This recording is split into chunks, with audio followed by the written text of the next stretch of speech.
Hello welcome back to my channel Swag's Kitchen. आज मु आपण मानक पई गोटे बहुत सुंदर रेसिपी नै के आछि जोटा कि मात्र 3टी जिनिस रे फटाफट बनी के रेडी हो जिवो। तो आज रो रेसिपी होची गरमा गरम आलू सुजी पूरी।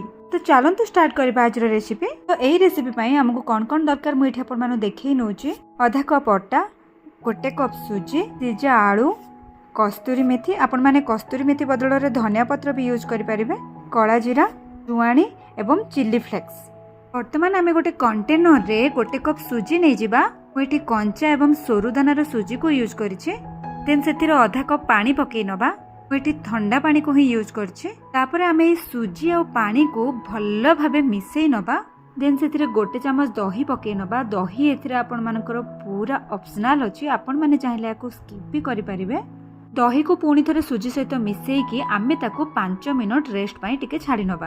तो चलतु बर्तमान आउ गोटे प्लेट रे आमे दुईटा सिजा आलू नहीं जिबा। देन आलू को मेसर साहाय्य भल भाबे चकटी नबा। आपण माने चाहिले हाथ रे भी चकटी पारिबे। जेहेतु आलू टिके गरम थिला सेतिला कि मु मेसर साहाय्य मेस करि नेछि। बर्तमान आमे पानी रे भिजै रखितिबा सुजी को सेथिरे आस्ते आस्ते पकई नबा। तापर आमे आधा कप आटा को सेथिरे पकई नबा। देन सेथिरे आधा चमच चिल्ली फ्लेक्स, आधा चमच जुआणी, आधा चमच कला जीरा, गोटे चमच लुण एवं मेंचाए कस्तूरी मेथी पकेकी डोटी को आमे भल भाबे हाथ साहाय्य चकटा चकटी करनबा। एठी आपण मानकु आ बिल्कुल भी पानी दबा दरकार पड़िबोनी।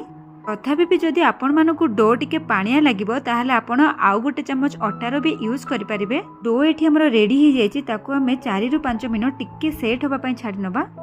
आपण माने चाहिले सांगे सांगे भी पूरी बनै पारिबे। तो चलंतु वर्तमान पूरी रो प्रिपरेशन आमे लागि पड़िबा। पूरी रो साइज हिसाब रे हमकु जेतिकी क्वांटिटी रो डो दरकार आमे सेही हिसाब रे डो को टाणी आनिबा एवं ताकू हाथ रे एम्ति टिके गोल गोल करि नबा। पूरी बेलिबा पई मु एठी टिके तेल रो यूज करछि, आपण माने चाहिले आटा रो यूज भी करि परिबे। वर्तमान आमे गोटे बेलना बाडी सहाय्य रे ताकू एम्ति गोल गोल बनै नबा।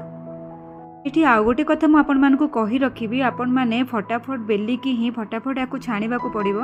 यदि आपण माने रखी देबे तो ये आउरी नरम हे जिवो एवं परस्पर सहित लागि जिवो। एवं नॉर्मल पूरी बेलिला बेले हमकु जेतिकी परिश्रम करबा को पड़े, एही आलू पूरी रे बिल्कुल ही परिश्रम दरकार नहीं। फटाफट बेली हे जाए जेहेतु डोटी बहुत सॉफ्ट थाए।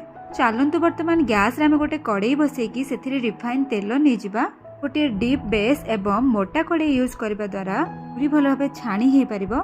हम कड़ाईटी हिट को धरी रखि परिबो भल भाबे। तेल एठी हमर गरम हे आसलानी। गैस रो फ्लेम को मीडियम रे रखिकी आमे चलंतु पूरी को पकेई नबा एथिरे एवं गोटे छणा चटू सहाय्य रे आमे पूरी रो चारि पाखो को एम्ति टिके टिके टच करि नबा आस्ते आस्ते, जद्वारा पूरी बहुत बढ़िया भाबे फुलिबो। तो आपण माने देखि पारुथिबे केते बढ़िया से फुली जाईची पूरी। ताको टिके एपट सेपट करिके आमे छाणी नबा। आपण माने देखि पारुथिबे एठी पूरी रो कलर पूरा चेंज हेकी ब्राउन हे आसलानी। वर्तमान आमे ताको तेलरु छाणी के काढी नबा एवं गोटे प्लेट रे टिश्यू पेपर पकेकी ताको रखी नबा, जद्वारा एक्स्ट्रा ऑयल सब एब्जॉर्ब हे जिवो। सेम टेक्निक अप्लाई करिकी मु एठी सबु पूरी को बेली बेली की छाणी नेछि आराम से। जेहेतु सुजी रो यूज हेछि तो सुजी पूरी को क्रिस्पी करेबारे बहुत हेल्प करे एवं आलू रो यूज द्वारा आलू पूरी रो भीतर को नरम एवं बाहर पाख को भी क्रिस्पी करेबारे बहुत हेल्प करिवो।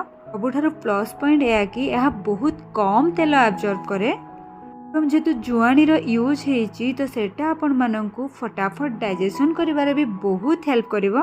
पूरी सब तो एठी हमर बनी की रेडी हे जाय छी। आपण माने देखि पारुथिबे केते बढ़िया सब फुली जे। यार डोर प्रिपरेशन एवं बेलिबा एते इजी, एटा आपण बनेले ही जानि परिबे एवं खाइबा को भी बहुत बढ़िया लागे।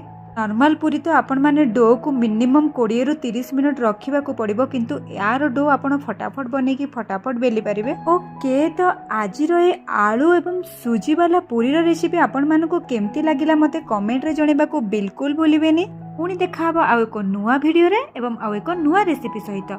आज पई रहिली, बाय बाय।